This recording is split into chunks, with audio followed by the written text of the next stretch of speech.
Okay, so good morning to day 2 of the sessions. We haven't got audio yet for the room, so I hope everybody can hear me. We will have audio for the recording, so this should work.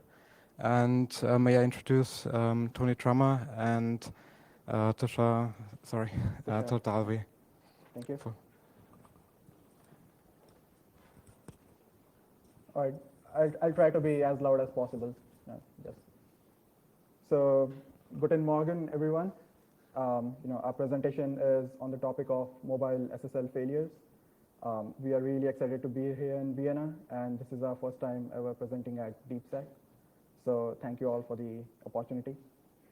So, our plan is to showcase in the next 45 minutes or so some of the systemic issues we found in popular mobile applications and operating systems.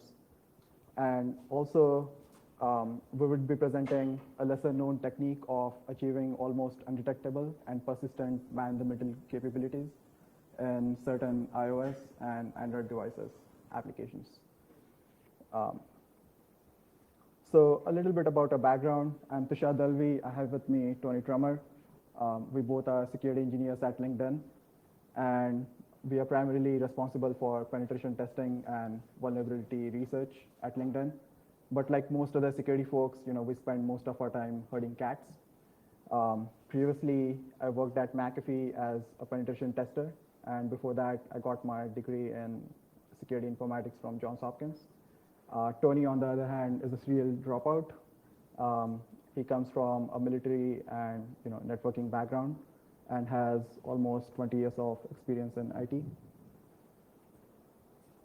So just to be clear, this presentation is purely a part of our side project research work, and our views do not necessarily reflect the views of our employer. All right, so the premise of this presentation is that mobile applications have come a long way, and they offer so much more flexibility to the developers to define their exact behavior, how they should look, how they should feel, how they interact with the servers back and forth, and so on. So in most cases, an application would be written for several different platforms. You have iOS, Android, Windows Mobile, and so on. So of all the problem apps will show, most of the apps that had issues were in Android. We had a few issues with iOS apps, but surprisingly, we didn't find any issues on the Windows mobile platform. And since each of these platforms offer a distinct way of doing the exact same thing, like implementation specifics, the developers need to be really careful about how they implement the same feature across different platforms, and they should realize the issues or the implications of implementing such features across different platforms, specifically when it comes to security features such as TLS. All right, so we don't normally mention George Lucas in a Star Trek presentation, but when we do, it's George Lucas, who's here, who presented just yesterday at DeepSec. And so we'll see, how many of the issues that he warned us about have actually manifested themselves as real vulnerabilities in some of the popular mobile applications. So this is more of, a practical survey of the applications when it comes to mobile world. So, since many of you may have attended his talk earlier yesterday, and otherwise you guys are normally familiar with the concept of TLS, let's try to quickly touch base on the basics. So TLS kind of provides you, several key benefits. First is the secrecy or the encryption of data. Then you have authenticity, which guarantees the identity of the entity that you're trying to connect to. And, of course, you have integrity, knowing nothing has changed in transit. So typically, in the case of a, handshake failure, you would see a warning in your browser saying, are you absolutely sure you want to visit this site? The certificate doesn't appear to be the right one. You see a red big blob. You have to, click it, view, download, and accept that, you accept that certificate. But in case of mobile applications, the safeguard is left at the mercy of the developers. And we would see what those implications could be.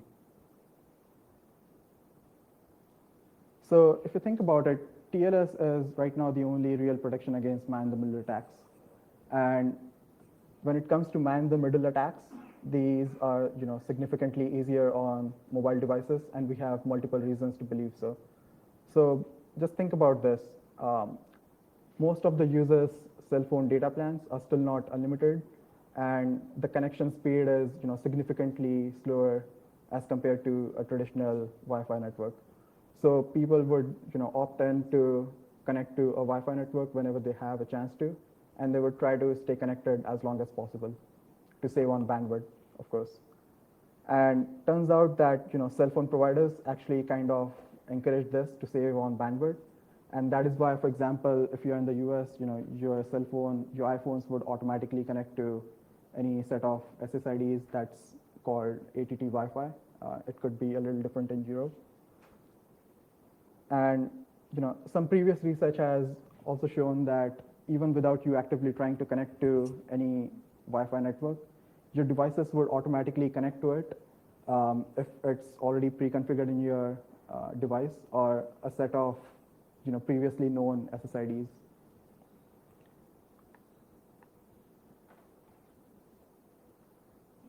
So the question comes, many of you may be thinking, what are the chances of large-scale supply chain attacks taking place?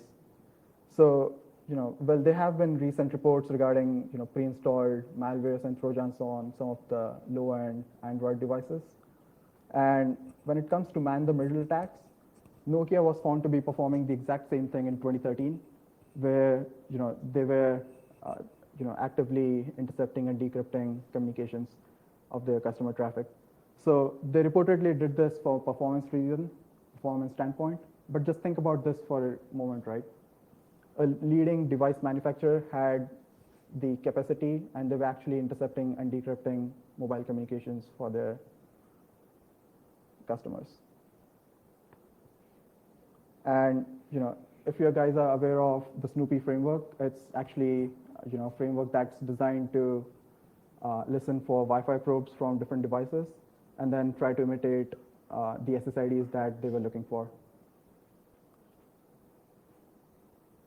So the real question comes, how do companies actually show their customers that they actually care about SSL?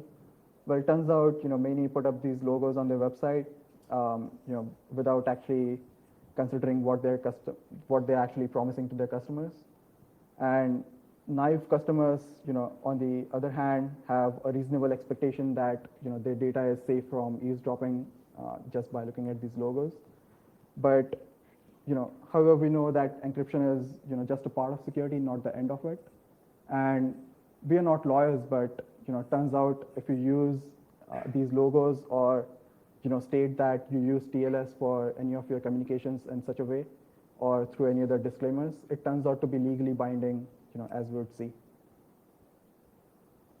So one night, after a few drinks, we decided to start hacking some applications, specifically mobile applications. We started looking into the communication between the application and the server that it tries to connect to, through a transparent HTTP proxy. And then we noticed some very strange behavior. So Tony will now discuss the details of what we found. Thanks, Tushar. Yes, we're going to switch off microphones real quick here. Not to waste time, I'll keep speaking. I hope everybody's having a good time at DeepSec so far. Sorry about this. Can you still hear me okay? Everyone? Good? All right. Sorry again for the delay there. So before getting into exactly what we found, just wanted to give you a little historical context around our what we were testing and when. So we started this research roughly in February after a company skiing trip, and we joked that this would be the year that the SSL would die, and after go to fail, heartbleed, pretty much severe vulnerabilities in every SSL implementation, and finally Poodle, we didn't know how prophetic that statement was at the time.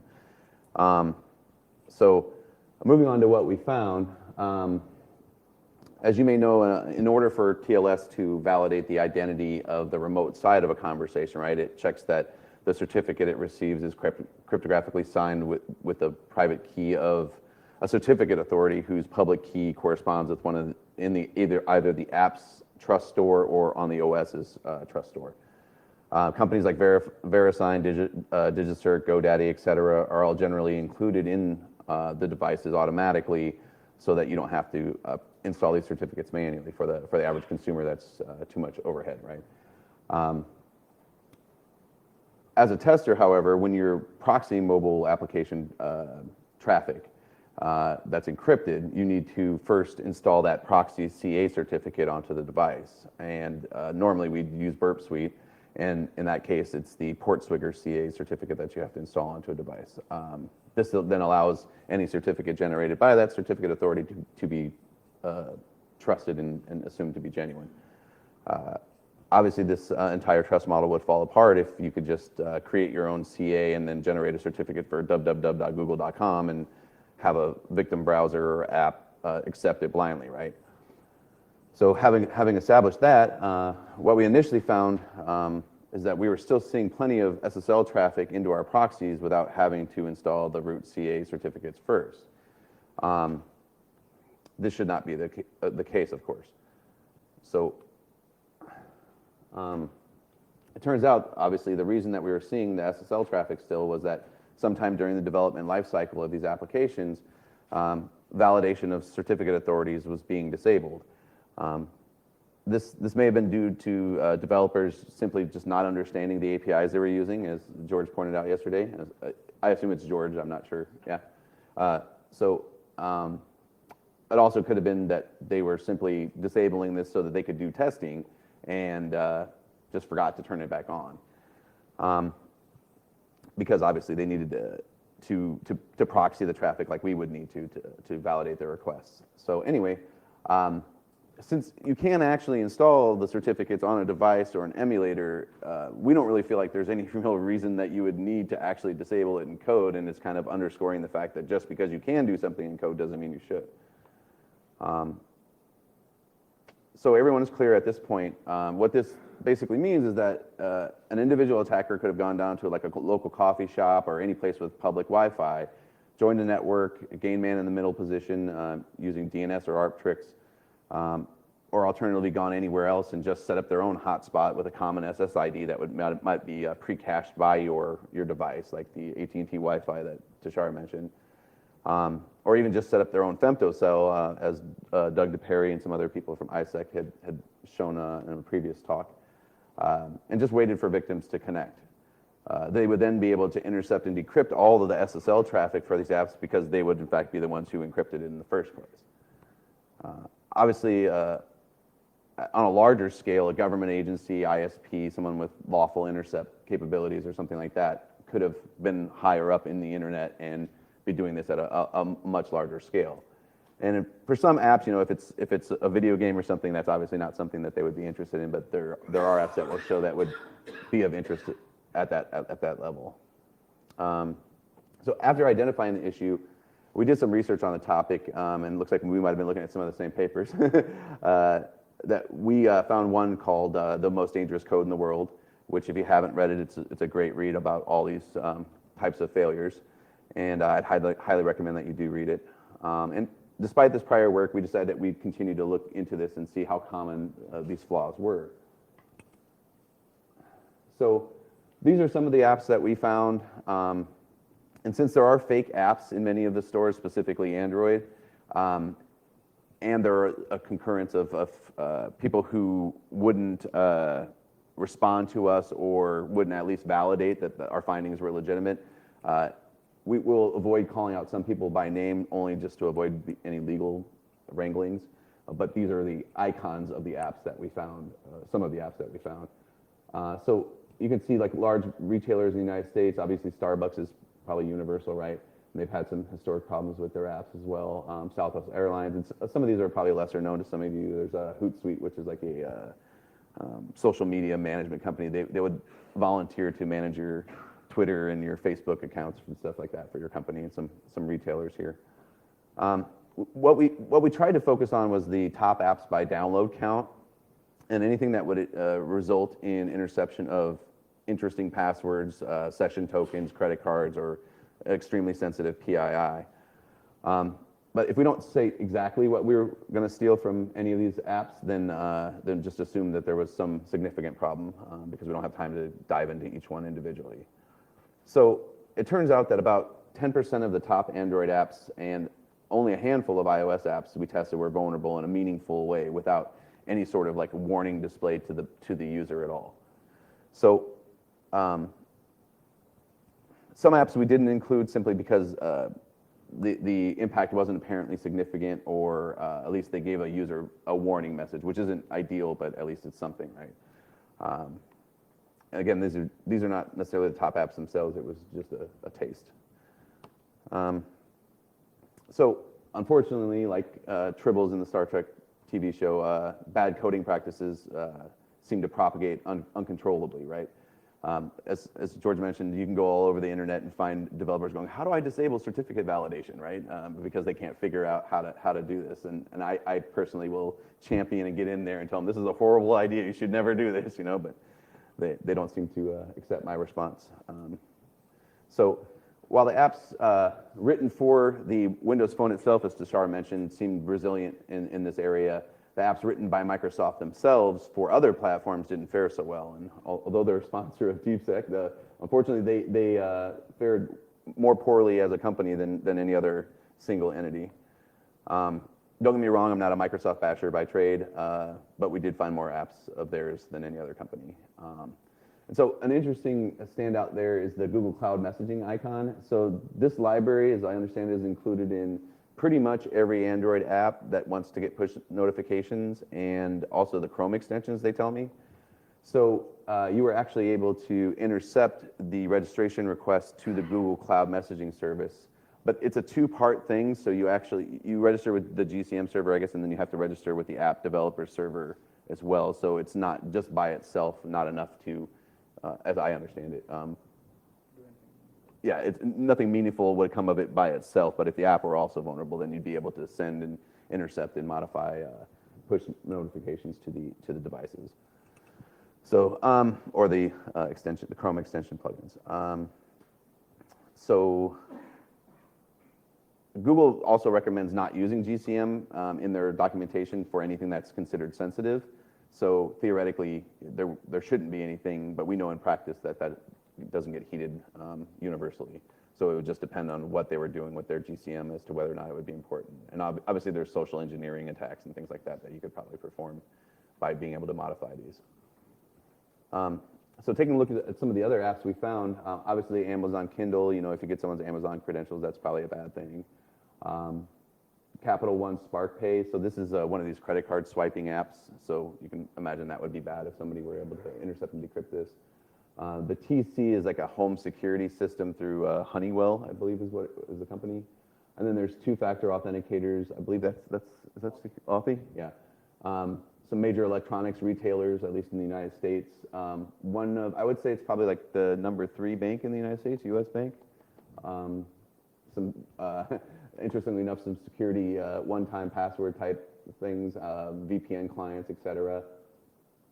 Cisco's technical support forum app. So basically, if I wanted to recon your network, I could theoretically get your credential there, and then I'd have all the inside information I'd ever want about all your equipment.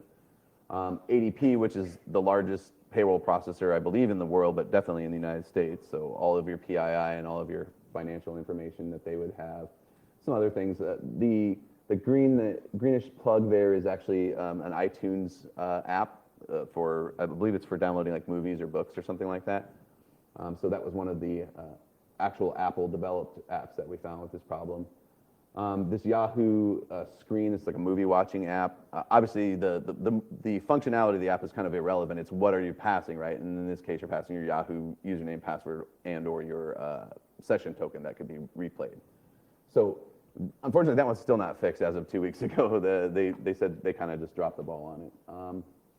So anyway, obviously Skype, Bing, which I'm not exactly sure why somebody needs to log into a search engine anyway. From a privacy standpoint, that doesn't seem to be a good mix of technologies. Yes, Skype. No, I'm sorry, Bing. I might have mistaken. I apologize if I misstated that. Then also the Microsoft Outlook app. Obviously, could be very detrimental to someone's online security if somebody were to get that. Of all the companies that we show here, Zappos was by far our favorite, just because they knew immediately what the problem was. We didn't have to like handhold them through the process of explaining what was going wrong, and we got free shoes out of the deal, so that was good. Our wives appreciated that as well.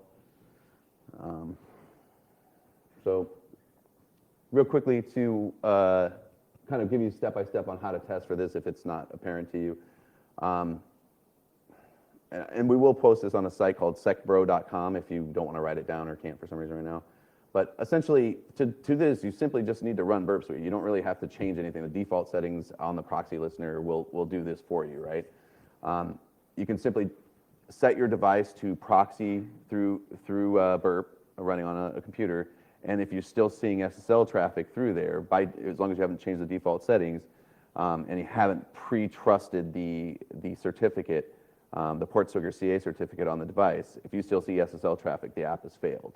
To be thorough, you'll want to step through all the different web views and the different components of the app to make sure. But it's about the simplest testing you could do, really. So to be clear, one step that we did as a precaution in each one of these is before we would start testing, because we may have had the certificate installed on our device before, is you install, make sure you reboot the device and then go to a secure site in the mobile browser first, just to make sure you do get a warning, just to make sure you're going through the proxy and you are definitely getting an invalid certificate, because we didn't find any of the browsers that had this problem.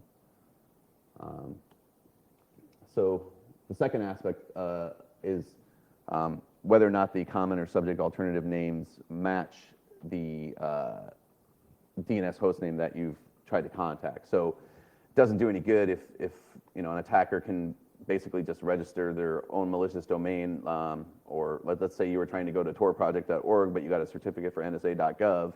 It's probably not going to work out well for you in that instance. So if your app fails to check that exception or tell you that something's amiss there, then you're going to have some serious problems. So while most of these apps did, in fact, validate the certificate authority, they failed to validate the common name or subject alternative name of the certificate received. There may be some redundancies between this and the previous slides, but that's either because they failed in multiple ways or they failed on multiple platforms. So it's not an errant duplication.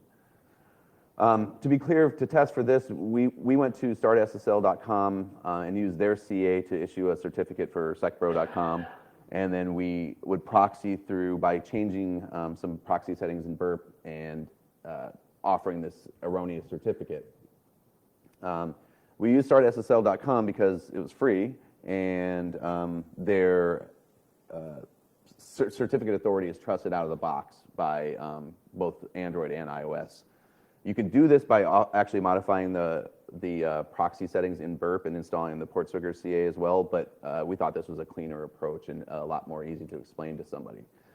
If I start talking to somebody about how I've installed the Portswigger CA, they're going to get confused and think I've just done it wrong. So again, we see several major financial applications. Western Union, obviously, they're a big money transfer company. I apologize, I'm not sure how well the scope of some of these companies translates into different countries, but Serve is another one of these. It's an Amex, American Express card swiping app, as I understand it. Their Bluebird app, which is like a prepaid credit card system. The Intuit apps are tax. This is a major income tax company. I'm not sure if that system's in place here, but essentially in the United States, every year you have to give up all your PII to the government and tell them how much money you made, and and you submit some forms to them with all your financial data, and they decide if you've paid enough tax for the year or not. There's a large regional bank in the United States, a Citrix app, something from Oracle, a couple Microsoft apps, Cisco WebEx, a suite of AT&T products, Groupon, Angie's List, which I'm not sure if you're familiar with. It's essentially like a Yelp for contractors. Another Cisco application, GoDaddy, which ironically is also in addition to being a hosting provider, they're also a certificate authority themselves and a domain registrar, so that would be a pretty bad thing for someone to intercept of yours. WordPress, they're obviously unfortunately one of the largest, blogging software, if not the largest. There's the Western Digital's MyCloud backup service, so if you're using that, that would also probably be bad. Your sensitive files up there. The Yahoo Mail application, again, that would be pretty devastating considering, email is like the last line of defense for your security online, right? Like everything goes through your email if that's compromised. Ask is another search engine. Medscape is a bunch of personal information. There's some additional security products here. Some retailers, travel companies. I think this is Weibo is like the largest Chinese internet company, and the California DMV, which is kind of disheartening to us because they have all of our PII information. So just a quick disclaimer, Oracle wanted to let us know that they opted for the nuclear option and pulled the Oracle Now application from the store. So as a pen tester, there's nothing I like better than killing an application that was poorly written, so that makes me smile. And Citrix told us that this receiver application was actually some sort of demo, and so that no real customer data was ever at risk. So we'll give them a pass on that and just say, as long as password reuse wasn't an issue, then you should be fine there. We had some problems with AT&T dealing with them. It was kind of an interesting thing where I got an email on Monday saying, we can't, and this was months and months after we reported this to them, say, we can't duplicate this. And so doing my due diligence, I went to go back and see did they actually fix the issue. And I noticed they had released the updated versions Friday. And I'm like, it's Monday, the first business day following your last release, and now you tell me you can't duplicate the issue. I'm like, I'm a little skeptical about that, but I'll give them a pass. But I didn't want to mess up my slides, so I just threw in some extra ones that I found. I believe that's on the left is Spiceworks, which is like a help desk IT admin type software. And there were some other ones I just threw in there to fill in the blanks. So Yahoo took several months to get back to us on their mail application and finally came back with it looks good now, neither confirming nor denying our findings. So I just want to give those legal disclaimers so we don't get sued or anything. So we changed that. Thanks. So we changed that to ChargePoint, which is like one of the largest electric vehicle charging charge station things, and they have credit card acceptance through the application. So how do you test for this? Well, it's a little bit different. First, like we said, you have to get a valid certificate for any given domain. We went to startssl.com, and again, we got this because it's free and already trusted. The main difference here is that you need to configure Burp Suite's proxy listener to use a custom certificate setting, and then you can just point it to the certificate and enter the password for the certificate, and you'll be good to go. So then you just, again, step through the application, all the different functionalities, and see if you still see SSL traffic, and if you do, the app's failing. So again, you want to cover your bases by checking in the browser first that if you go to https anything.com other than the domain the cert was issued for, that you get a warning so that you're legitimately doing what you expect. So we started to think about other things that could go wrong, but this is about the time the go-to-fail bug came out. And if you're trying to report an iOS-related certificate validation problem to somebody at the same time they're dealing with go-to-fail, they're going to think that you're talking about the same thing. Apple, I think, even may have gotten confused. We might even have rushed Apple into to that disclaimer a bit, but we didn't want to deal with that, so we left iOS alone at that point. And there was also an article that came out in Ars Technica about people actually exploiting this or similar conditions by these fake Google certificates that were out in the wild, and there might have been some similar research going on that we didn't want to duplicate, having established what we thought was enough compelling evidence to say that there was something wrong in the mobile SDLC with this process, right? Some apps failed to use SSL correctly, and that was just by not using it at all. And that was at least in the important requests, right? For Cisco's WebEx, the registration process, including the password creation, submission, was not being encrypted. Quora, which is I guess a social app for wannabe thought leaders, and their session cookies were being leaked by not being encrypted. Usernames and passwords for this Angie's List Business Center, which I doubt translates in this country, but it was probably a result of like 500 or so companies that might have been impacted by this. Rockbot, which is this electronic DJ app, so you can basically use the app on your phone to buy credits to then play on this jukebox. Again, the ChargePoint, the electric vehicle charging, and then I forgot the name of it. Anyway, this is the IT, Spiceworks, the IT admin application. So there was another one that we found that was particularly interesting in our opinion. So to really like drive a dagger into your brain, right? You of course have to fail at scale and colossally and in an epic fashion, you obviously have to have unencrypted credit card information. That seems to be, the barrier to entry. The difference here is that this company is a tier one PCI merchant, which if you don't know what that means they process a whole lot of credit cards, right? In the millions, right? So I'm pretty sure that PCI, the checklist for PCI anyways, has some kind of a checkbox somewhere for you should encrypt your stuff in transit, right? We're talking about an app with 10 million plus installations.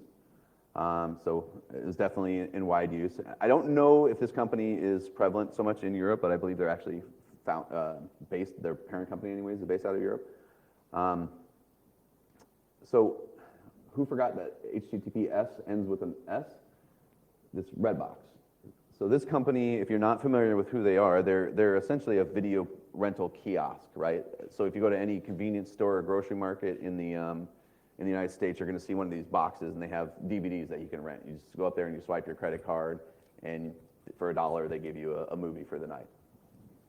So, we contacted them, and eventually they did fix this, but their entire credit card submission was in the clear.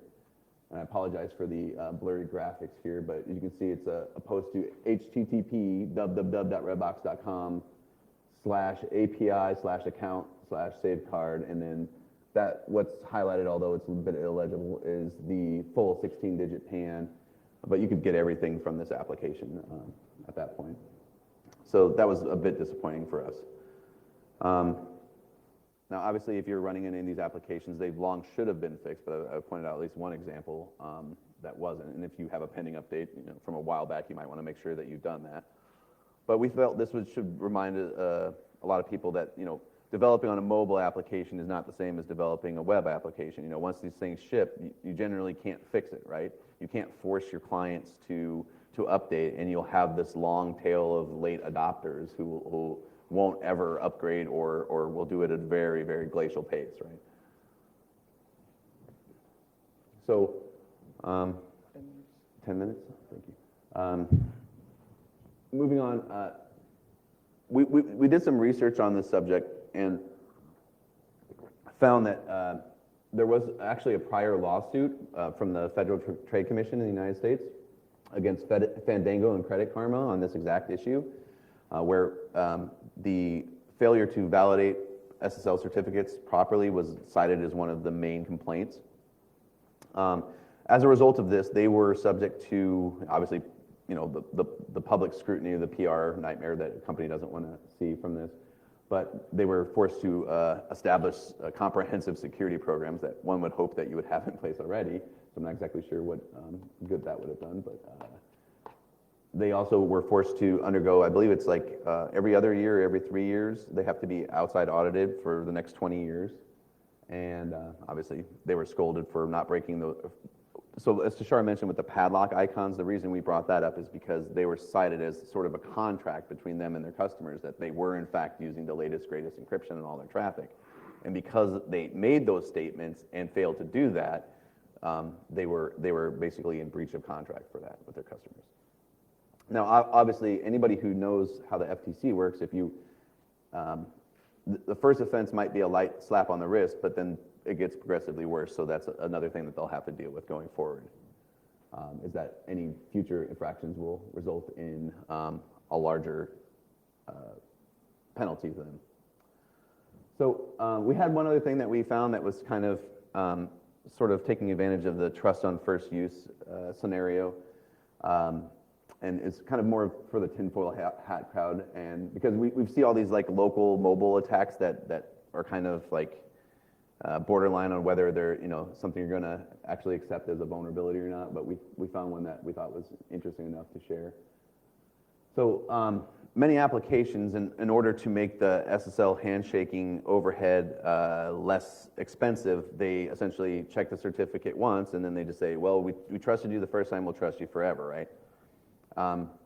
Google Maps is kind of the app that we were using to test this functionality, because they do this.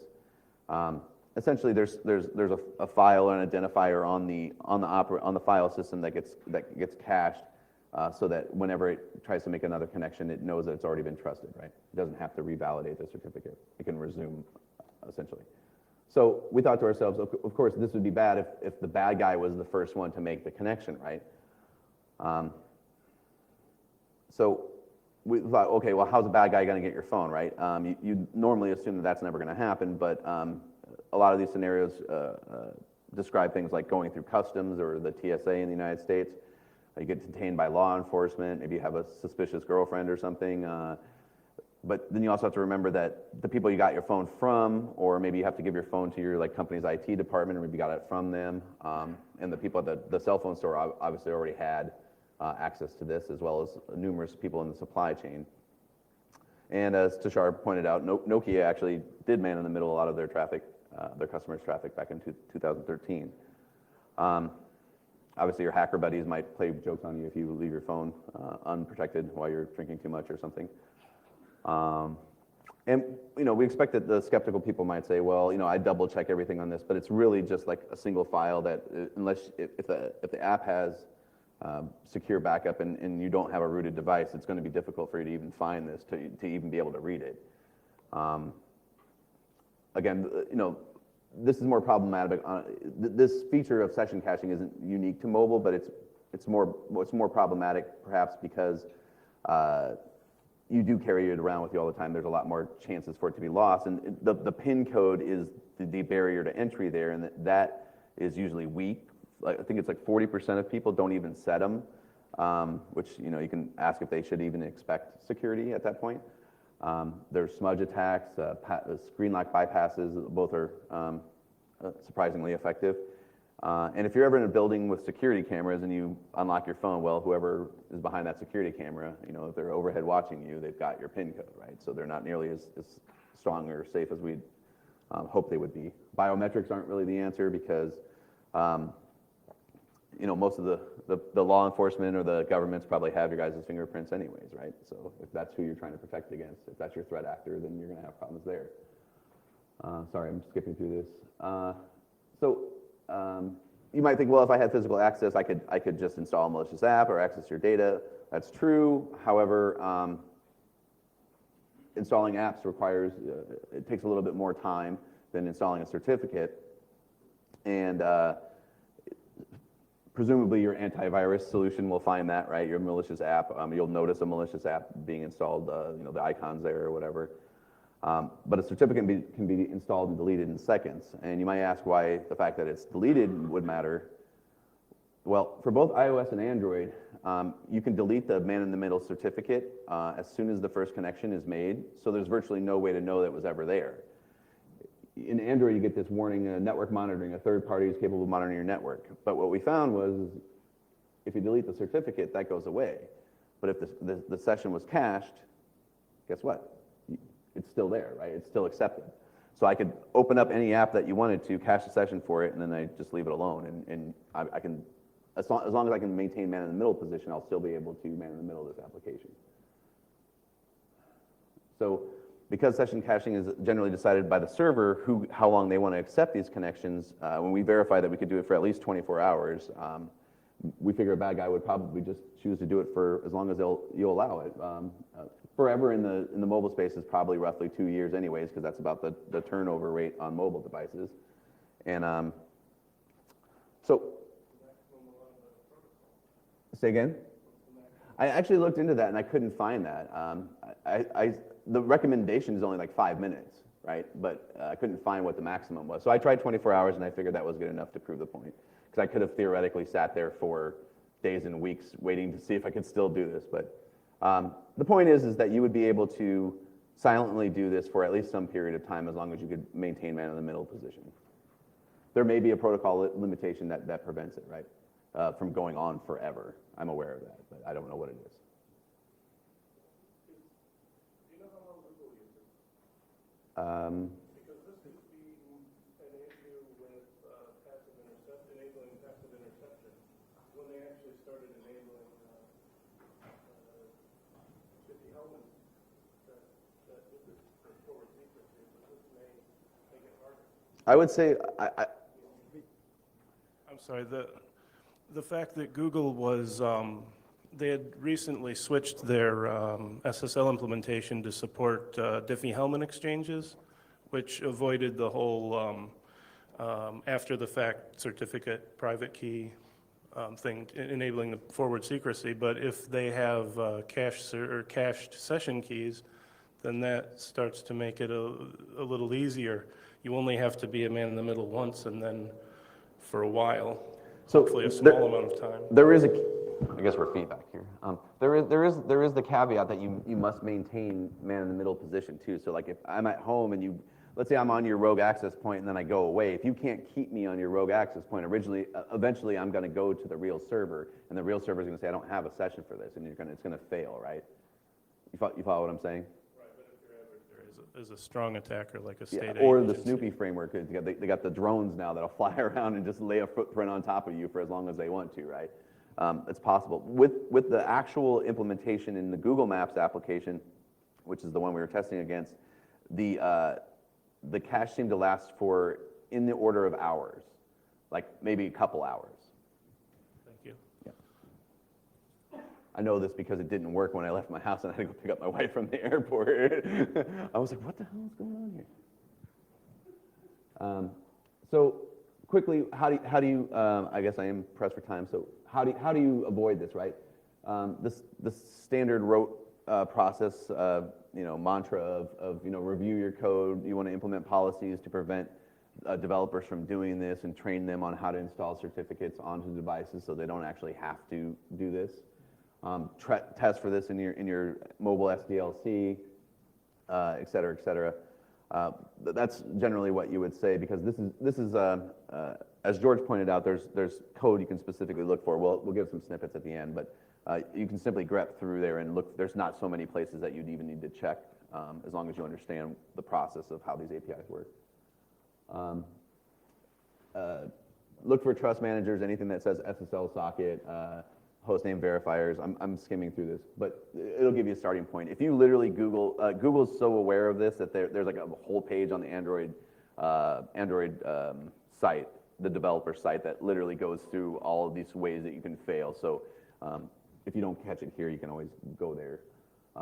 Looks like there's the aptly named allow invalid SSL certificates in the AF networking packages that are used by a lot of iOS apps. Allows any HTTPS certificates, pretty self-explanatory. These things are, no-brainers if you see them, right? Now, obviously a lot of people are advocating for certificate pinning in mobile applications, and we don't disagree with that. But we're also big fans of self-defending code that eliminates the chance of human errors. And luckily, there's a unique thing where the IDEs that you use to develop both Android and iOS apps require that the certificate used to sign the actual code that you're developing in a non-production build versus a production build, that those be distinctly different keys.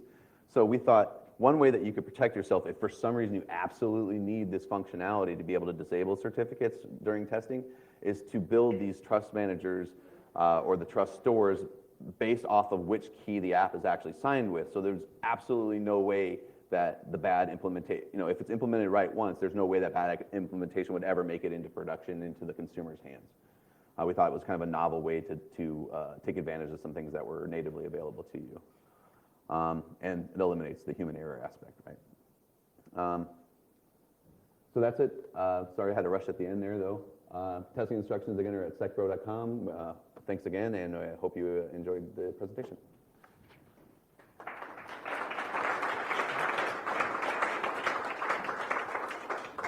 Do we still have time for questions, or did I run late? There should be time for a few questions, if there are any.